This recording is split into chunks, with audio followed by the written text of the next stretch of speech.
A gente está aqui hoje numa transmissão ao vivo, num evento ímpar na história do Partido dos Trabalhadores de Alagoas. Nós estamos inaugurando a TVPT, a TVPT Alagoas. Obviamente que essa é uma iniciativa do Partido dos Trabalhadores a nível nacional.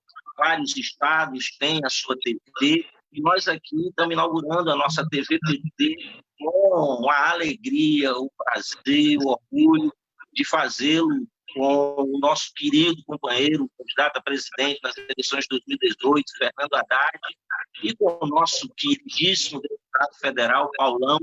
Certamente hoje esse bate-papo vai ser muito produtivo, tanto um quanto o outro estão aí fazendo esse debate a nível nacional, percorrendo virtualmente o Brasil. Antes de a gente iniciar, antes de dar boa noite ao Haddad, ao Paulão, eu quero só dizer a vocês que, a partir de agora, nós vamos procurar transformar a TVPT num instrumento de comunicação para viabilizar a nossa construção partidária, a nossa comunicação com a sociedade como um todo. Vamos ter grade de programação, a princípio previsto para seguir as quartas e sextas, mas nós queremos encher a grade de programação diária, e isso é um assunto que depois, a partir de amanhã, a gente vai divulgar melhor. Então, eu gostaria de iniciar chamando aí, pedindo para que dê boa noite o nosso querido Fernando Haddad, companheiro Fernando Haddad. Quero dar as boas-vindas, Haddad. Bem-vindo a Alagoas novamente, mesmo que virtualmente. Né? Estivemos juntos aí numa campanha forte, em 2018, você esteve aqui conosco mais uma vez aqui no nosso estado, nos visitando aqui no CO. Muito boa noite, meu querido amigo, companheiro Fernando Haddad. Ricardo, presidente, prazer enorme estar com você. Você que preside o nosso partido aí em Alagoas. Se Deus quiser, vai crescer muito. Deputado Paulão, que é uma referência para todos nós em Alagoas.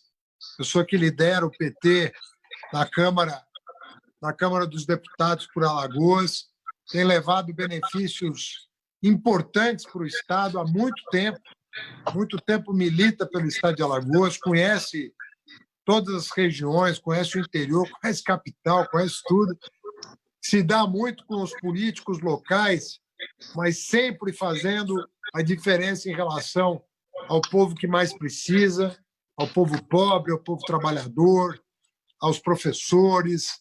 Aliás, parabéns pela emenda aprovada ontem, que tirou a educação do congelamento do salário que o Bolsonaro queria. Só o Bolsonaro mesmo para querer congelar salário de professor e enfermeiro. É um cabra duro, viu? Esse não tem jeito, não. Mas parabéns pela emenda que o PT ajudou a aprovar ontem, que proibiu o governo de congelar o salário do servidor da linha de frente. O servidor que a gente defende é aquele que está na linha de frente, aquele que está na UBS, aquele que está na sala de aula, aquele que está fazendo a segurança pública e que estão todos excepcionalizados da regra do Bolsonaro, que, como vocês sabem, está fazendo um governo contra o país. Então, eu estou muito feliz de estar aí com você em Alagoas, agradecer os votos que tive em 2018, é sempre bom agradecer tudo que vocês fizeram aí pelo PT, pelo Lula, pela minha candidatura, dizer que estou na luta aí para a gente apoiar os nossos candidatos a prefeito nas próximas eleições, mas não sem antes ajudar o povo a superar esse difícil momento que o Brasil está vivendo, sobretudo pelo desgoverno federal, que virou um problema pior do que a pandemia, que causa mais mortes e mais risco de vida do que qualquer outra ameaça. Então, minha boa noite a todos, meus agradecimentos pela oportunidade de estar falando com vocês. Valeu, Haddad. Paulão, como estão as coisas aí no Congresso, Paulão? Boa noite, meu filho.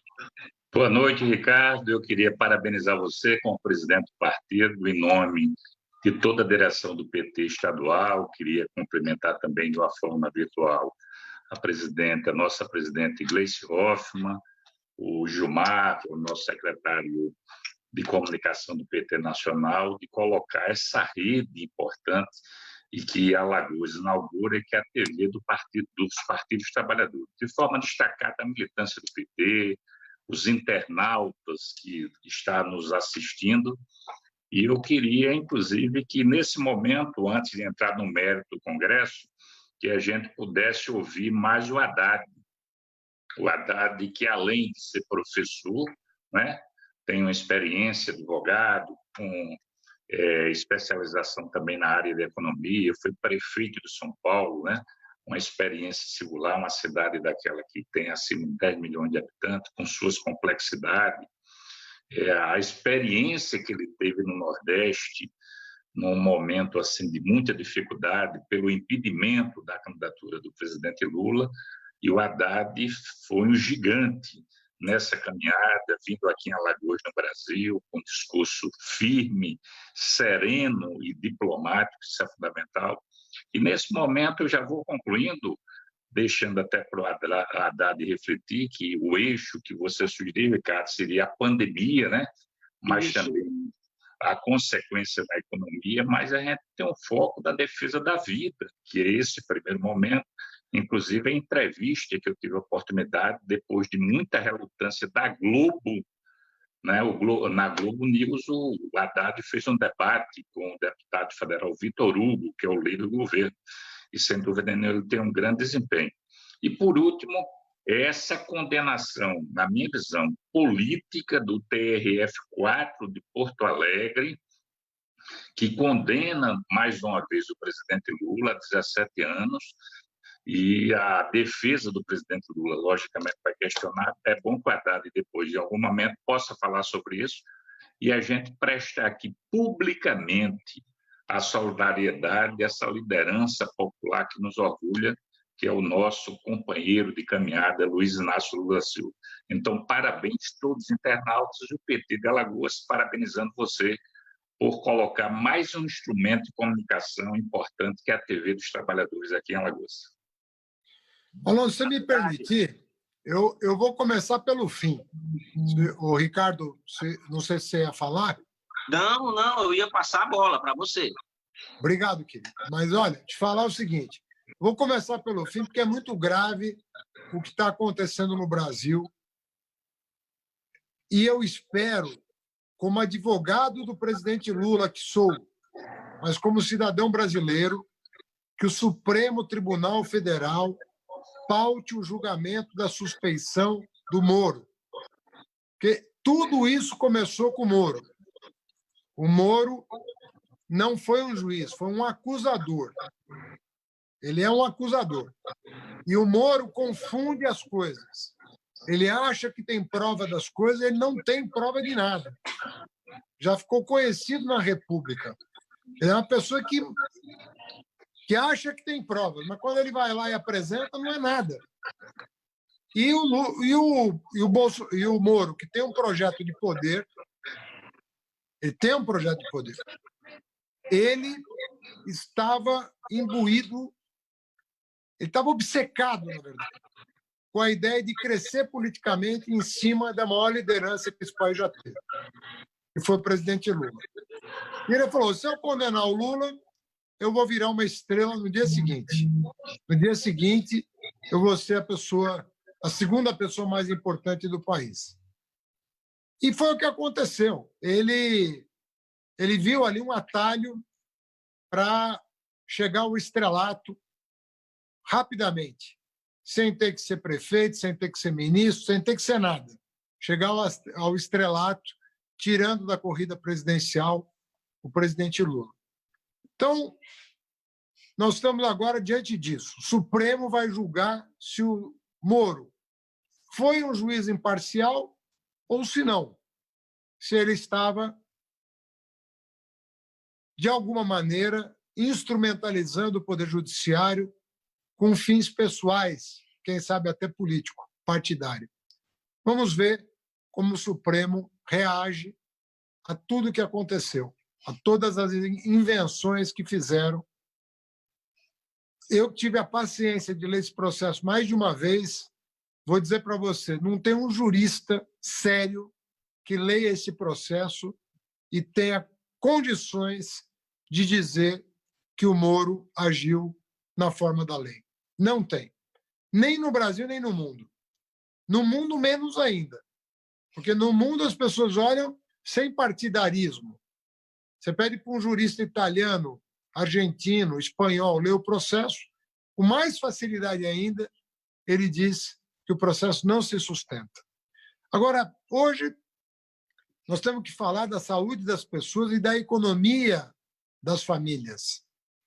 Porque é o seguinte, nós arrancamos do governo o compromisso de pagar R$600 por mês por família por 3 meses, contra a proposta do governo de R$200. Bolsonaro certamente nunca fez um mercado na vida dele para querer oferecer R$200 por família por mês. Não sabe o que é isso, não sabe quanto é o preço de nada. Um mercado mensal por R$200. Quero saber onde é que ele faz compras para conseguir preços tão baratos quanto esse de R$200. Mas a oposição conseguiu 600. E o PT teve um papel significativo. Ele veio com outra esmola para estados e municípios. Veio com esmola.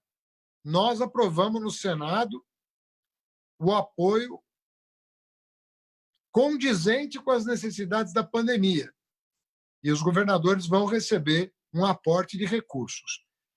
Dá para começar? Dá para começar. Não é tudo que eles precisam, mas é um bom começo, graças à oposição. Aí ele queria congelar o salário de professores e enfermeiros e policiais. Nós impusemos mais uma derrota a ele. Ele não vai poder congelar o salário de enfermeiros, policiais e professores do país. Então, ele está perdendo o jogo para o bem do país. Porque o que faz mal para o governo dele faz bem para o Brasil. Essa que é a verdade. Ele está trabalhando contra o Brasil. Então, nós temos que trabalhar contra o governo dele, até ele tomar jeito ou sair da presidência. Porque só tem 2 alternativas. Ou ele toma jeito ou ele sai. Como está, não dá para ficar. E como eu não acredito que ele vai tomar jeito, porque quem não tomou em 30 anos não vai tomar em 30 dias. Faz 30 anos que o Bolsonaro trabalha contra... Trabalha não trabalha contra o país. Porque ele não trabalha. Ele milita contra o país sem trabalhar. Se ele ainda apresentasse um projeto, Não. 30 anos na Câmara sem apresentar um projeto, e agora, como presidente, se não fossem as derrotas que ele está sofrendo no Congresso, nós não teríamos saída. Se hoje a gente tem alguma esperança, é por causa do trabalho da oposição, que é quem está salvando o Brasil, do governo. Então, é muita crise, uma sobre a outra, para a gente enfrentar. Mas nós vamos conseguir, viu, Paulão? Eu queria aproveitar para te cumprimentar e, em seu nome, cumprimentar a bancada do PT. Obrigado. Que luta bonita que vocês estão travando lá, viu? É uma luta bonita. Quem tiver tempo e paciência de entender o que está acontecendo, tem motivo para se orgulhar, porque é uma bancada de muito valor. Paulão? Ricardo, eu queria que o Haddad ele pudesse explicitar, porque há um questionamento, Haddad, muito grande, isso atinge a situação de forma objetiva e subjetiva. A pandemia é um fenômeno que atingiu o mundo, e, logicamente, o Brasil não poderia ser diferente, e afetou a economia. Você, com formação de direito, mas também da área de sociologia e economia, a experiência que teve como prefeito de São Paulo, há uma discussão que é feita no sentido de, primeiro, especialista da área da saúde, a exemplo de um amigo seu também, e meu da Câmara, né, deputado federal Alexandre Padilha, que, por coincidência, a mãe do Padilha é alagoana, uma médica alagoana, que, inclusive, teve que sair daqui de Alagoas devido ao período da ditadura militar, uma militante importante. O Padilha, que é médico, inclusive infectologista, ele faz parte da comissão do combate ao Covid-19, junto com outros parlamentares. Tem relação com entidades importantes como a Fiocruz, a USP, todas as universidades, também a própria Organização Mundial de Saúde.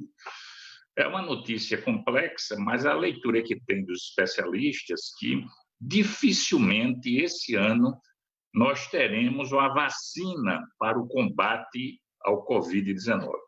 E, portanto, o remédio é o isolamento social, porque é um processo educativo que você prepara os gestores municipais e estaduais, no sentido de fazer todo o processo de preparação na rede hospitalar, né? E a gente está se salvando devido ao modelo nosso, que foi constituído desde 88, que foi o nosso SUS, que infelizmente foi desmontado no golpe, no governo do Temer, e o Bolsonaro votou naquela emenda 95, retirando dinheiro da saúde. Como é que você enxerga isso, essa saída, né, esses investimentos? Até porque o Brasil, que há 20 anos atrás era um dos principais produtores de respiradores, foi desmontado essa indústria nesse segmento. Hoje está concentrado na China. O Brasil faltou máscara, que é uma coisa básica, faltou álcool gel. Aqui em Alagoas mesmo, nós temos 35 usinas, mais 15 em funcionamento, que produz açúcar e álcool. Não consegue produzir álcool gel porque não teve uma reestruturação produtiva para isso. Não foi feito máscara, respiradores, né? Que é fundamental para o processo. Como é que você vê isso? E a experiência que os governadores do Nordeste estão tendo, do Maranhão, Bahia, os 9 governadores, diga-se passagem, foi a região que votou em você em peso no segundo turno, foi a cidadela da resistência, e o Bolsonaro, além da minha visão psicopata, ele é vingativo. Então, até hoje, praticamente, não visitou o Nordeste, né?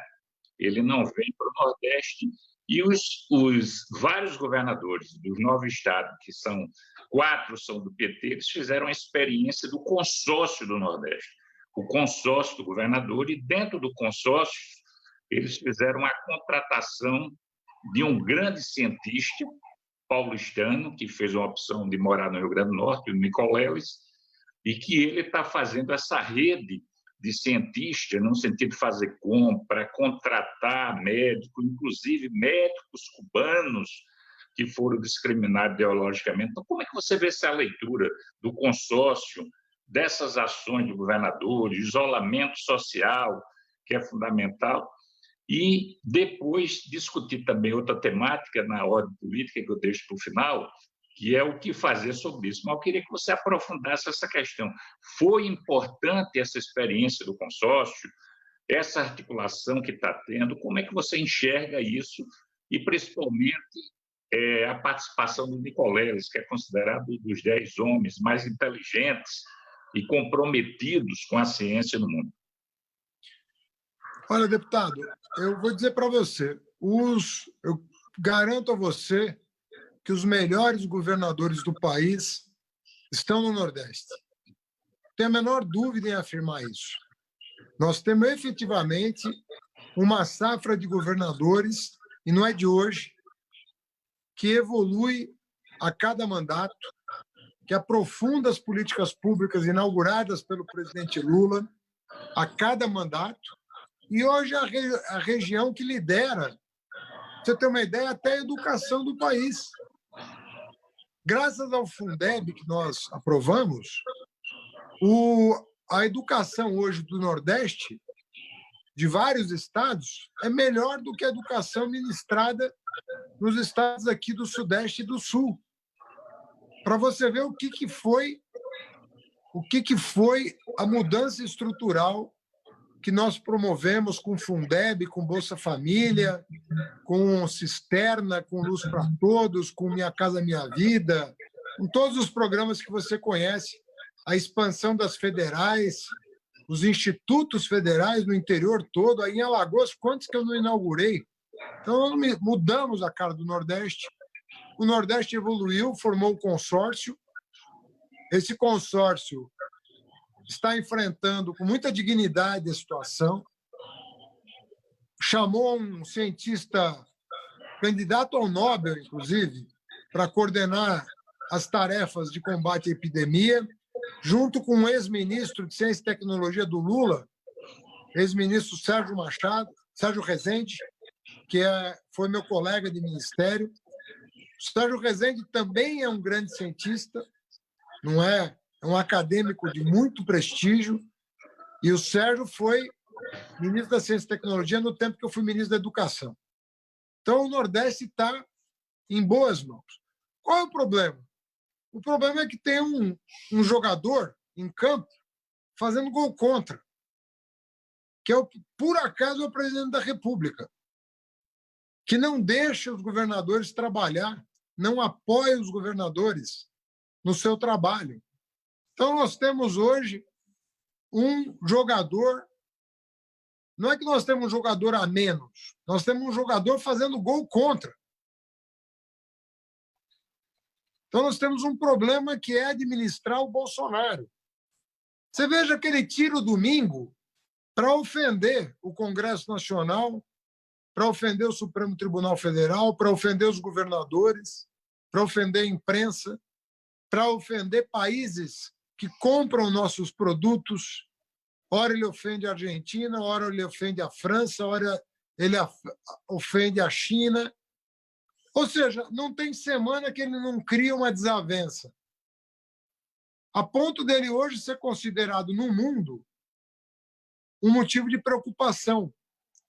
Porque, mais um pouco, e o Brasil vai ser o epicentro global do coronavírus.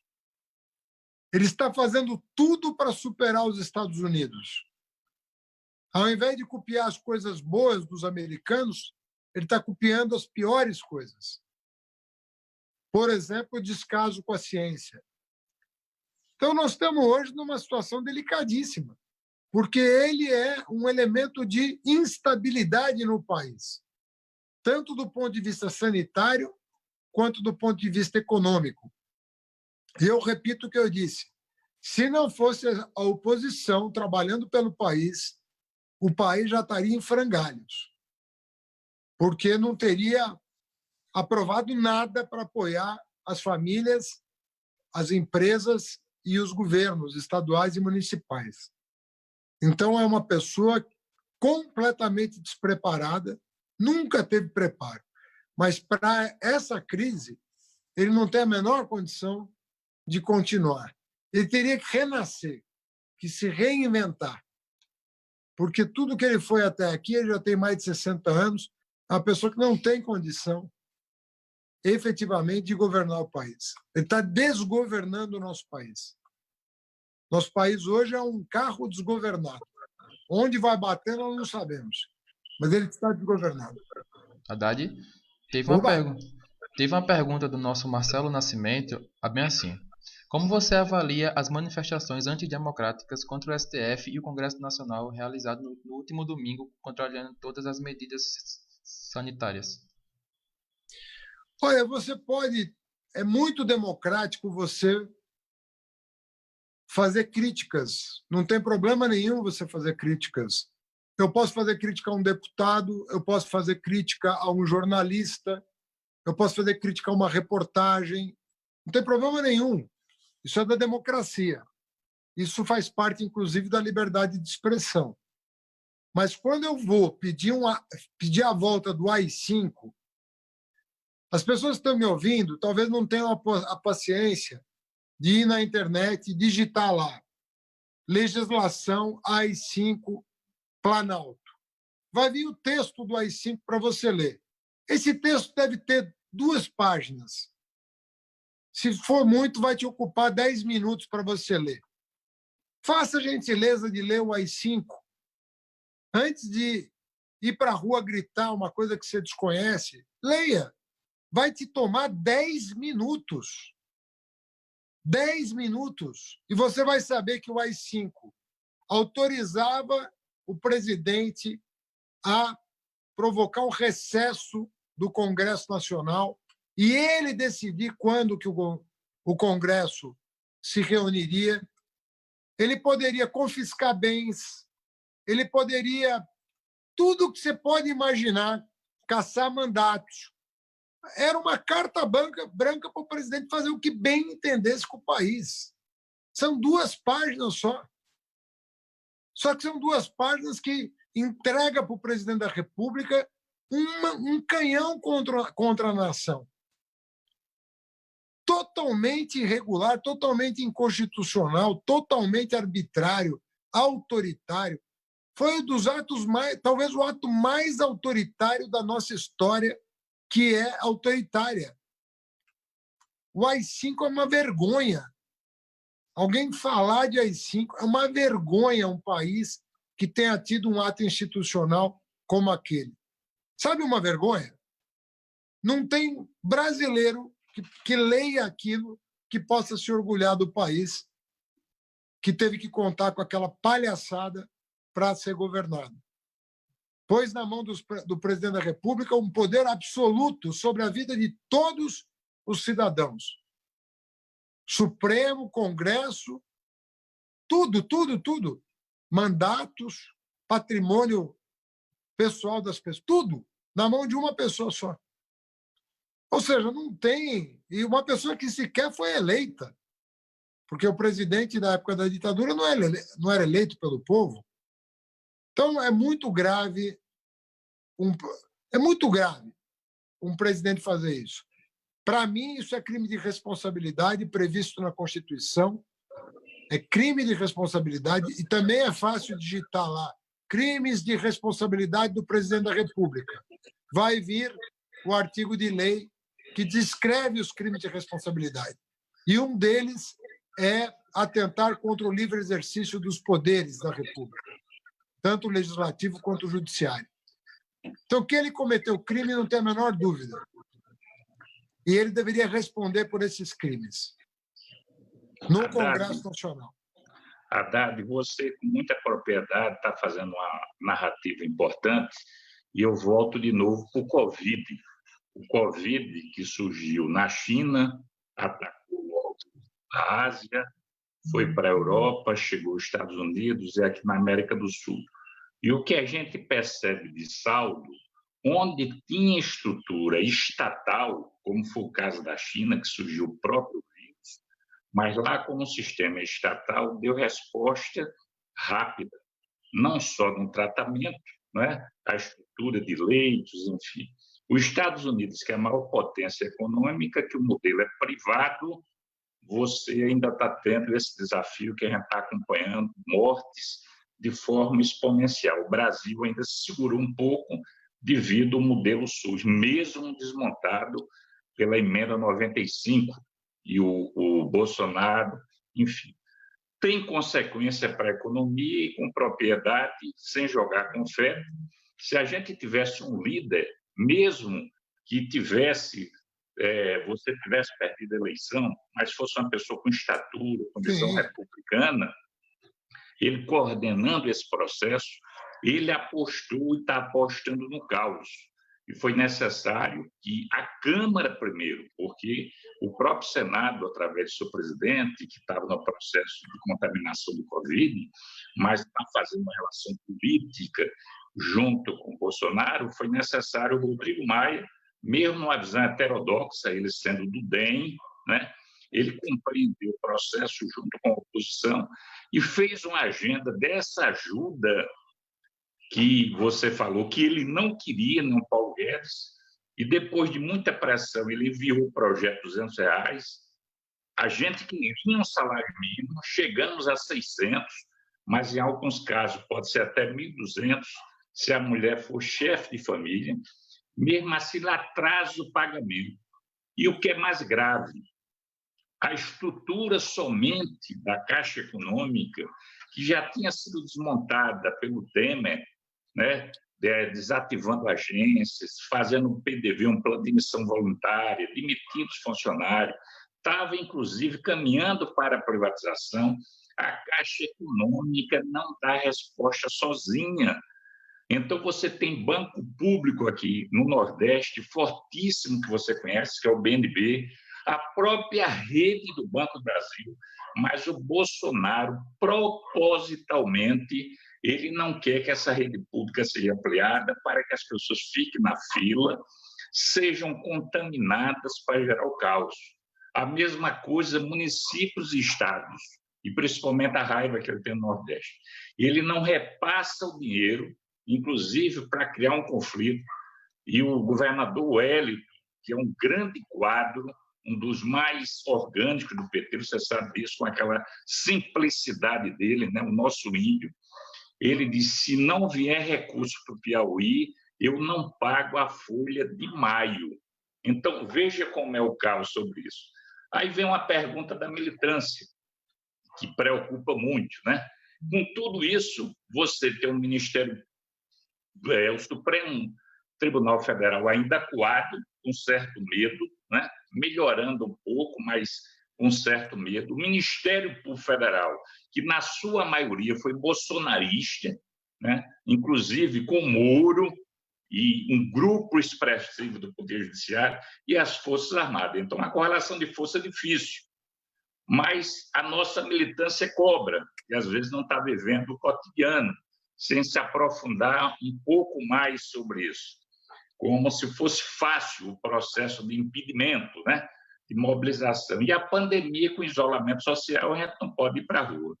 Então, nessa quadra política, eu sempre faço esse debate aqui, mas às vezes o santo de casa não faz milagre, naquele jargão popular aqui do Nordeste. E você, como quadro nacional.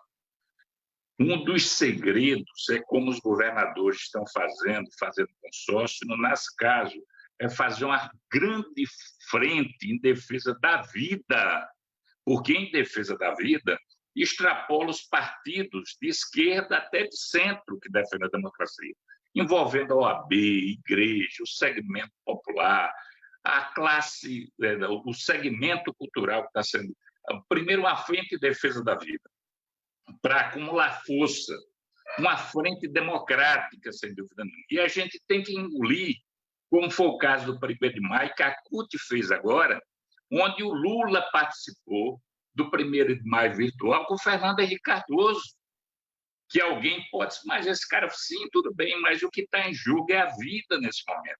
É complexo isso, até do próprio PT internamente, às vezes essa tese ela não vigora, porque as pessoas estão em dúvida ainda. O Bolsonaro é um fascista, genocida, ele quer o caos. Se ele quisesse resolver, ele pagava essa ajuda da renda emergencial só fazendo com que os bancos públicos pudessem ser ampliados. Ele não quer isso. Então, essa leitura, o Haddad, como é que você enxerga isso? Vai ser o PT sozinho que vai se dar a resposta? Só a esquerda no Congresso, do total da Câmara, de 513 deputados, a gente só tem uma base de 150. A diferença é muito grande. E agora, com o acordo do Centrão, ele fez um acordo peso pesado. Estruturas como a Codevasf, Denox, BNB, Fundeb, que você foi o ministro da Educação, que é a nossa coroa de ouro do Fundeb, que é dentro do MEC, ele entregou o Centrão, que é o segmento mais conservador. Então, qual é a tua visão? Porque eu acho que é uma certa, como diz aqui, agonia. Até no processo da pandemia, as pessoas se isolam, né? Alguns estão lendo, fazendo exercício, dialogando com a família, mas fica agonia. A exemplo do Flávio Migliaccio, que você teve a oportunidade de conhecer, um grande ator da Globo, é verdade que ele já estava idoso, né, com 84 anos, mas um cara que fez parte da resistência na luta, né, do teatro livre, cometeu um ato insano, que foi o suicídio, e deixou na sua carta. Ele decepcionado com essa situação desses moçominhos, né? E a pesquisa que eu tive a oportunidade de ver, que eu sou do Diretório Nacional, voltei a ser, do Marcos Coimbra, que ele apresentou para a gente à parte da tarde, numa reunião fechada, ele coloca para a gente o fato que a gente fica preocupado. O Bolsonaro, a região do Nordeste, foi que ele perdeu feio, mas ele começa a crescer aqui no Nordeste, principalmente nos segmentos mais pobres. E a leitura do Marcos Coimbra, que é sociólogo, responsável pelo Vox Pop, que ele começa a crescer devido a essa ajuda social, essa gratidão. Como é que você vê isso? essa complexidade. Eu botei muito tempero na comida para provocar o debate, e tem várias linhas: econômica, política, enfim, poder judiciário, legislativo, MP, forças armadas, a importância de uma frente democrática pela vida, no campo da esquerda. Como é que você enxerga a saída? Como diz o camarada Lênin, o que fazer?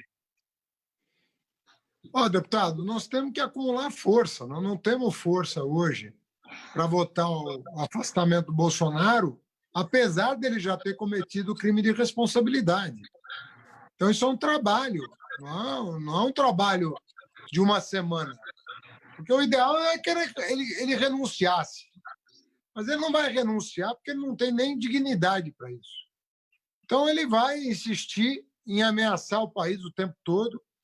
Essa ajuda é uma ajuda temporária, o povo não sabe que foi o PT que aprovou, não sabe que foi a oposição que aprovou, acha que foi o Bolsonaro. Então, tem muita gente desavisada e que acha que é para sempre, não é uma coisa que vai levar 2 ou 3 meses, entendeu? Então, isso tem muita água para rolar debaixo dessa ponte ainda, até a gente poder configurar o quadro não ou do impeachment ou de 2022. É muito cedo para as duas coisas. Para o impeachment, 22 porque está longe, e o impeachment porque exige trabalho. Não é uma coisa simples de você conseguir o apoio com um presidente que está rifando o governo para o Centrão. Ele xingava o Centrão de ladrão, até outro dia. E chamou, quem ele chamava de ladrão, chamou para negociar os melhores cargos. Quando eu digo melhor, é o que mexe com dinheiro. Entende? Então, é muito delicado o que está acontecendo. As pessoas precisam entender que o Bolsonaro, tudo que ele falou na campanha foi uma grande mentira. Uma grande mentira. E ele vai renegar tudo o que ele falou até 2022. Não vai sobrar uma afirmação dele de pé. Nenhuma. Ele falou que virou democrata, ele falou que ia arrumar as contas públicas, ele falou que o país ia crescer, ele falou que não ia fazer aliança com ladrão, ele falou tudo isso aí. O tempo vai provar que ele mentiu em tudo o que ele falou. Tudo! Anota o que eu estou te falando. Não vai sobrar uma afirmação dele de pé. Nenhuma. A única coisa que vai sobrar é a afirmação dele de que ele gosta de ditadura. Essa é a única coisa que ele falou que é verdade e que vai continuar sendo verdade. Todo o resto foi mentira. Que ele é cristão, que ele tem valores, tudo isso é uma grande mentira. Bolsonaro não está nem aí para os outros. Enquanto Jesus Cristo estava aí para todo mundo, Bolsonaro não está nem aí. Ele é o oposto de Jesus Cristo. Pelo amor de Deus. Como é que alguém vai comparar uma coisa com a outra? Se esse cara for cristão, meu Deus do céu, está acontecendo algum problema no mundo. Bolsonaro é o anticristo. Pô. Então, é um perigo esse homem. É um perigo para a democracia. A única verdade que ele falou é que ele gosta da ditadura. Isso é verdade. Ninguém pode negar que isso é verdade. O resto é tudo mentira. Então não adianta a gente ter ilusões. Nós precisamos ir construindo. Ele está se desgastando. Ele está aumentando o apoio nas classes que não foram informadas do que está acontecendo no país. Então é natural que isso aconteça. O cara vê cair de R$600 na conta dele e fala, puxa, é o Bolsonaro. Uma hora ele vai se informar sobre isso e vai ver que não tem nada a ver com o Bolsonaro e nada a ver com a política do governo. A política do governo é lascar o trabalhador, é proteger o rico, entendeu? Então, política, olha, a política ela não é uma linha reta, entendeu? Você não tem progresso. Às vezes você toma um tombo. O Brasil tomou um tombo com o Bolsonaro. Para levantar do tombo, é esforço. Quando você está caminhando, você nem sente que você está fazendo esforço. É natural. Mas quando você tropeça e cai, dói o joelho, dói a coxa, você sente para voltar a caminhar normalmente. Nós estamos nessa fase, nós vamos ter que levantar de novo para nos erguer. Mas ele é um trauma para o país. O Bolsonaro é um grande trauma. É uma fratura exposta nesse país. Então, é trabalho. O PT está fazendo um grande papel. Para quem está nos ouvindo, eu posso lhe dizer, o PT está fazendo um grande papel em Brasília. Está conseguindo coisas extraordinárias diante de um quadro tão adverso. E está se preparando para voltar a governar o país. Haddad, deixa eu aproveitar essa tua deixa em relação ao PT. E há um debate que ele já está na ordem do dia, e é um debate que vai sobrar, né, porque é um debate que está colocado pela pandemia. A gente vinha, né, num processo, somente no início dos governos do PT, de consolidação do Estado Social, né, reconhecendo a importância da ação do Estado voltada para a população mais carente, uma política inclusiva, ou seja, um Estado forte que promovesse um equilíbrio social, né? E, obviamente, que foi por esse motivo que nós fomos apiados do poder, né? Ninguém quer um governo que governe para os pobres, que promova inclusão social. E de 2016 para cá, do golpe para cá, o que a gente viu foi justamente o início do desmonte de tudo aquilo que nós começamos a construir desde 2002. E essa pandemia, ela veio com um grande freio de arrumação.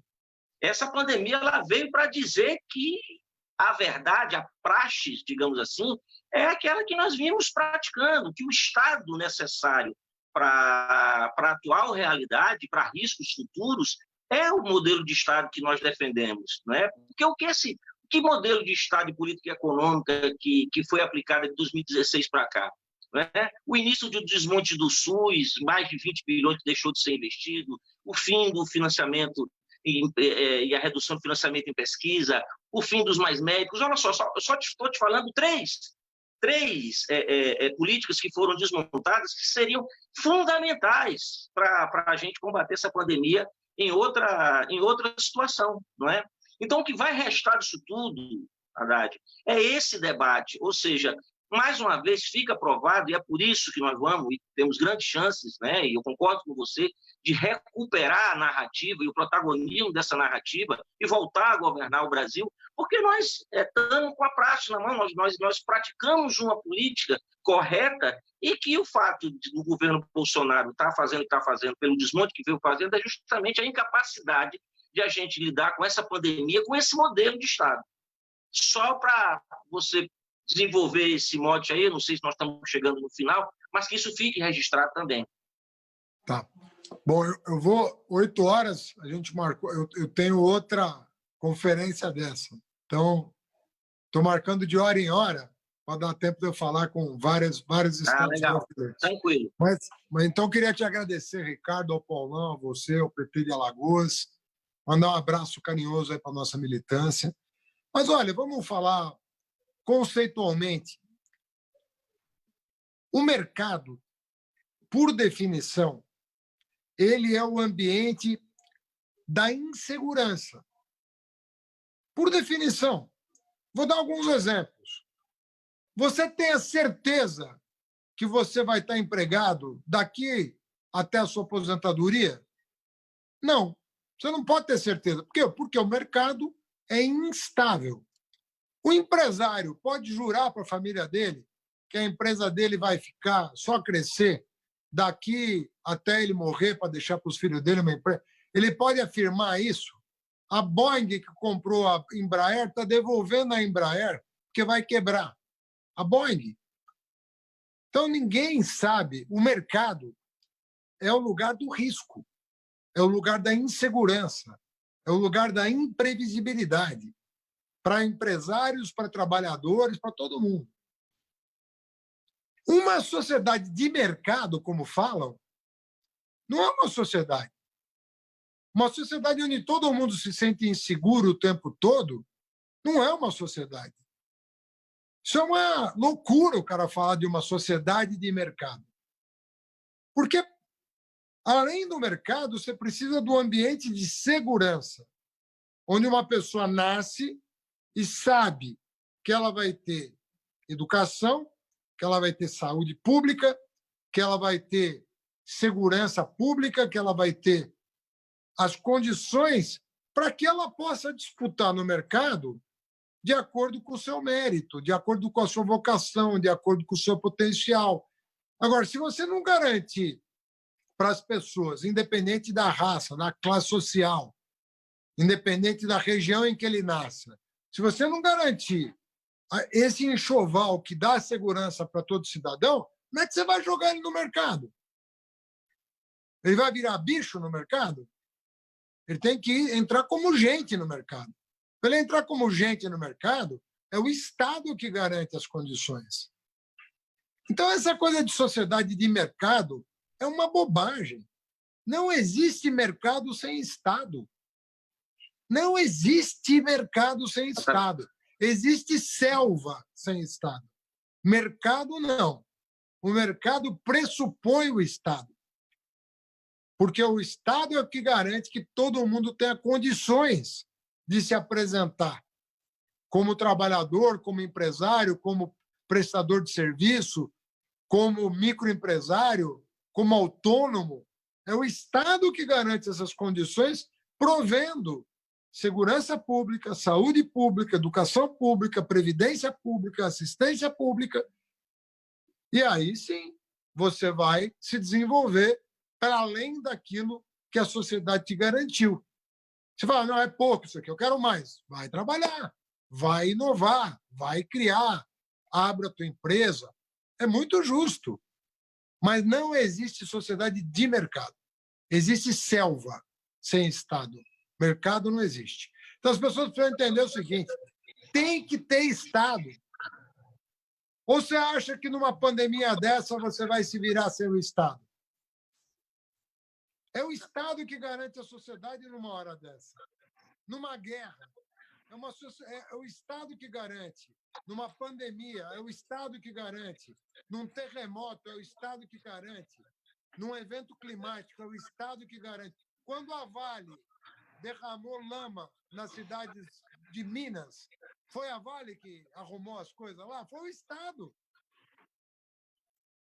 Quem vacina a população é o Estado. Então, vamos parar de falar bobagem com essa coisa de mercado, mercado, mercado. Mercado é importante, mas o Estado é mais importante do que o mercado, porque ele não existe sem o Estado. Não existe mercado sem Estado, gente. Então, isso é uma loucura o que esses neoliberais falam. É mentira. Nós precisamos de um Estado que proveja para a população as coisas que todo cidadão precisa. E agora está entrando um novo elemento, que é a renda básica. Se você não oferecer uma renda básica para as pessoas, como é que as pessoas vão se virar numa situação como essa agora? Percebe? Então, a gente tem que botar esse povo para estudar um pouco. Sabe? Não existe sociedade sem Estado. Não existe. Então, nós temos que, óbvio que tem que ser eficiente, tem que saber aplicar o dinheiro, tudo isso tem que ter vigilância, né, sobre as contas públicas, tem que dar autonomia para os órgãos de controle, como nós demos, não ficar demitindo por delegado-geral da Polícia Federal que está no encalço do seu filho. Essas coisas não pode fazer. Mas que tem que ter o Estado, tem. Haddad, estamos já, né? Você tem compromisso agora às 8 horas, zerou aqui 8 horas, então a gente vai te liberar, mas não sem antes, cara, te agradecer de coração, sinceramente, a tua cancha aqui nesse bate-papo, agradecer também ao deputado Paulão e esperar próximas oportunidades, que será, né, presencial, um retorno teu aqui nas Alagoas, para prestigiar com a tua presença aqui, os alagoanos, no futuro bastante alvissareiro para o Partido dos Trabalhadores. Grande abraço para Alagoas. Ricardo, parabéns. Paulão, diga aí. Eu queria cumprimentar você, Haddad. agradecer a você também, em nome do Ricardo, esse papo importante, inclusive a tua fala, e quando a gente discute Estado, remete a uma discussão política que muitas vezes a gente deixa de lado.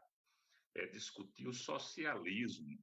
Discutir o socialismo é discutir o Estado. Claro que uma visão, né, atualizada, importante. E aí eu finalizo, porque tem um vídeo importante do Lima Duarte. O Lima Duarte foi de esquerda, preso político, mas na última eleição votou no Bolsonaro. Deixando isso de lado, depois da morte do amigo dele, o Flávio Migliaccio, ele faz um vídeo e toca numa poesia espanhola que diz o seguinte: o omisso lava as mãos numa bacia de sangue. Então, a importância dessa militância do PT, desse campo da esquerda, dos atores sociais importantes do Brasil, que historicamente é a solidariedade. Então, a importância do PT ter a solidariedade, a importância do PT, principalmente, ter um olhar voltado para o segmento que mais sofre, que está sendo atacado por esse fascista, os índios que estão sendo destruídos, projetos que querem passar naquela casa, não é? Os moradores em situação de rua, os trabalhadores que estão retirados de direitos, e aí o Haddad fez com muita propriedade. Quem está fazendo a resistência democrática? A esquerda, garantindo direitos, fazendo a defesa da vida. A gente tem que ter muita capacidade de não politizar muito o que a população não quer. Nesse momento, a grande estratégia do PT é defender a vida. E fico muito feliz em saber que você continua fazendo essa militância. Eu tenho certeza absoluta, devido à pandemia, você está impedido presencialmente. Senão você estava aqui em Maceió, como veio da outra vez, comendo um sururu, um peixinho, tomando uma cerveja que ninguém é de ferro, porque o povo alagoano, além da votação, tem um carinho enorme por você, devido à sua história, caminhada, seu compromisso social. E com essa situação do Lula e o próprio depoimento que ele deu ao Sakamoto, que pode ser que ele não seja candidato, eu não tenho dúvida que você será um dos pré-candidatos internos do PT. Já conhece a experiência, o povo conheceu você no primeiro momento, devido ao atropelo, principalmente o semiárido e o sertanejo não conhecia, o seu nome libanês, o pessoal falava Andrade, mas foi no Agreste, no sertão, que você teve o maior percentual de voto, Haddad, acima de 70%. Foi o sertanejo, como diz o Euclides Cunha, é sobretudo um forte. Então, o povo de Alagoas não é só o lado negativo, não. O povo de Alagoas é Nise da Silveira, é Djavan, é Graciliano Ramos, Aurélio Buarque de Holanda, né? Vários. Muita gente boa, muita gente boa. Então, em nome dessas figuras históricas de Alagoas, a gente deixa o abraço, Miranda, né? Que foi o nosso jornalista, que foi depois morto pelo exército na ditadura, né? O grande jornalista. Então, que a família Miranda tem toda uma atração. Em nome desses homens, de Zumbi dos Palmares, a gente quer dar um abraço virtual em você, na Estela, nos teus filhos, e principalmente nessa militância do PT, que para mim ela é o combustível dessa transformação. Um grande abraço a você, Ricardo. Obrigado, Paulão. Obrigado, Ricardo. Ricardo, você, em nome da TVT aí. Nossa Saúde para todos. Valeu. Valeu, Paulão. Um abração, Haddad. Até a próxima, irmão. Até.